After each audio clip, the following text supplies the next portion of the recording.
वफ़्क़ कानून बनाने के बाद हमने उम्मीद पोर्टल लॉन्च किया था, जिसमें वफ़्क़ कानून के मुताबिक 6 महीने के अंदर में सारा हिंदुस्तान में जितना वक्फ प्रॉपर्टी है उसको रजिस्टर करना अनिवार्य था। कंपलसरी रजिस्ट्रेशन के लिए 6 महीने दिए गए थे। आज आखिरी दिन है। 5 दिसंबर आखिरी दिन होने के नाते अभी भी लाखों वक्फ प्रॉपर्टी रजिस्ट्रेशन नहीं हो पाया है। मेरे पास बहुत सारे सांसद आए, मेंबर्स ऑफ पार्लियामेंट, अलग अलग स्टेट के लोग आए, कई लीडर्स आए, पॉलिटिकल लीडर्स, सोशल लीडर्स, कई लोग मुझे मिलने आए और रिक्वेस्ट किया कि जो 9 लाख से ज़्यादा वक्फ प्रॉपर्टी को रजिस्ट्रेशन करने में दिक्कतें आ रहे हैं और आज आखिरी दिन है, इसलिए उम्मीद पोर्टल का आखिरी दिन को एक्सटेंशन किया जाए, ऐसे रिक्वेस्ट आया है। मैं सबसे पहले तो ये कहना चाहता हूँ, अभी तक आज शाम तक कितना होगा वो देखना पड़ेगा। अभी तक 1,51,000 वक्फ प्रॉपर्टी का रजिस्ट्रेशन हो चुके हैं। 1,51,000 से ज़्यादा वक्फ प्रॉपर्टी उम्मीद पोर्टल में रजिस्ट्रेशन हो चुके हैं। और कुछ स्टेट है जो अच्छा परफॉर्मेंस किया है, जैसे कर्नाटका है। कर्नाटका में 50,800 वक्फ प्रॉपर्टी उम्मीद पोर्टल में रजिस्ट्रेशन किया है। और पंजाब भी अच्छा किया है, जम्मू कश्मीर का भी अच्छा है, और कुछ स्टेट्स का और अच्छा हुआ है। कई बड़े स्टेट है जिसमें रजिस्ट्रेशन ठीक से नहीं हो पाया है।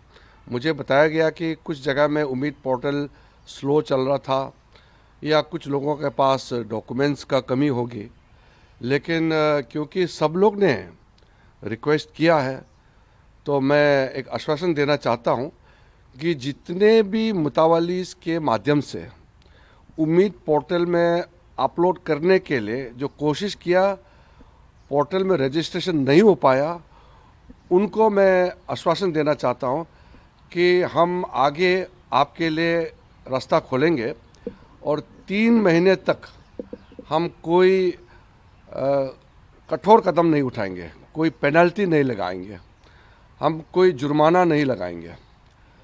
3 महीने के समय में जितने भी वक्फ प्रॉपर्टी से मुतावलीस के जो अधीन है वो रजिस्ट्रेशन करा लीजिए। और जो लोग रजिस्ट्रेशन नहीं कर पाया, अभी तक किसी कारण से पोर्टल में नहीं आ पाया, वो ट्राइब्यूनल के पास जाना चाहिए। सुप्रीम कोर्ट ने वक्फ प्रॉपर्टी को लेकर के जो टिप्पणी की है, डायरेक्शंस दिया है, वो बहुत साफ है कि 6 महीने का एक्सटेंशन को सुप्रीम कोर्ट ने मना किया है कि वो फर्दर एक्सटेंशन नहीं देंगे। और ट्राइब्यूनल के पास में अधिकार है कि अगर आपके पास में रजिस्ट्रेशन नहीं हो पाने का कोई कारण है तो ट्राइब्यूनल आपका तारीख को 6 महीने और बढ़ा सकते हैं। जो डेडलाइन है 6 महीने बढ़ा सकते हैं।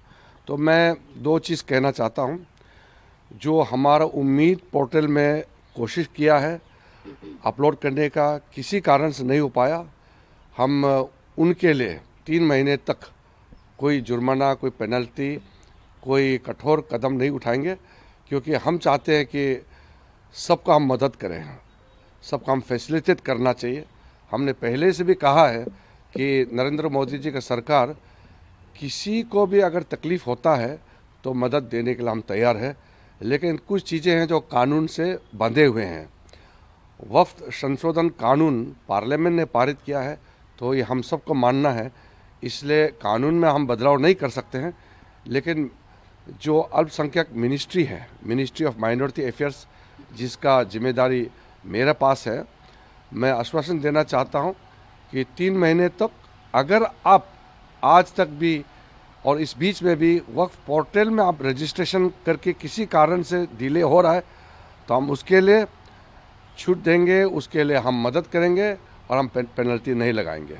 लेकिन वक्फ प्रॉपर्टी को रजिस्ट्रेशन का जो एक्सटेंशन करने का पावर है वो वक्फ ट्राइब्यूनल के पास है। हर स्टेट में ट्राइब्यूनल बने हुए हैं और ट्राइब्यूनल में ज़रूर जाइए, हम भी अपने तरफ से कोई मदद दे सके तो हम देंगे, और ट्राइब्यूनल ज़रूर आपका एक्सटेंशन करेंगे केस बाय केस।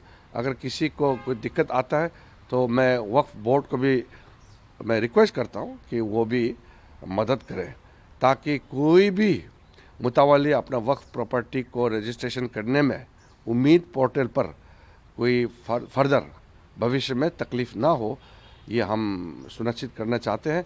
और मैं फिर से स्टेट गवर्नमेंट्स को भी मैं अपील करता हूँ कि आप लोग भी सहायता करना चाहिए, क्योंकि शुरू में कुछ स्टेट गवर्नमेंट ने मदद नहीं किया, वक्फ प्रॉपर्टी को रजिस्ट्रेशन टाइमली करने के लिए प्रोत्साहित नहीं किया, अवेयरनेस नहीं कराया। तो मैं उम्मीद करता हूं कि आगे सब लोग साथ दे करके हिंदुस्तान में जितने वक्फ प्रॉपर्टी है अच्छी तरह से रजिस्ट्रेशन हो, कामकाज वक्फ प्रॉपर्टी का मैनेजमेंट में ट्रांसपेरेंसी होना चाहिए, अकाउंटेबिलिटी होना चाहिए, और अल्लाह के नाम में जो आपने डेडिकेट किया है तो उसका इस्तेमाल भी अच्छी तरह से होना चाहिए। पर सर कई लोगों के पास पेपर नहीं, इनको टाइम लगेगा रजिस्ट्रेशन के लिए, पेपर इकट्ठे करने होंगे। देखिए, कोई वक्फ प्रॉपर्टी अगर कागजी और या किसी कारण से तकलीफ़ में है तो वो तो ट्राइब्यूनल देखेंगे, मैं उसका जांच पड़ताल नहीं कर सकता, वो ट्राइब्यूनल करेंगे। लेकिन वक्फ प्रॉपर्टी अगर सही में वक्फ प्रॉपर्टी है तो उसका तो डॉक्यूमेंट तो होगा, ठोस डॉक्यूमेंट होगा।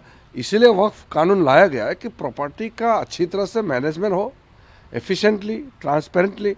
इसी का मूल उद्देश्य ये है कि वक्फ प्रॉपर्टी को बेइस्तेमाल नहीं हो, अल्लाह के नाम में उसका अच्छा काम के लिए, वेलफेयर काम के लिए, गरीब मुसलमानों के लिए, महिलाओं के लिए, बच्चों के लिए, यतीम के लिए, और मुसलमानों में जो पिछड़े हैं उनका काम आना चाहिए।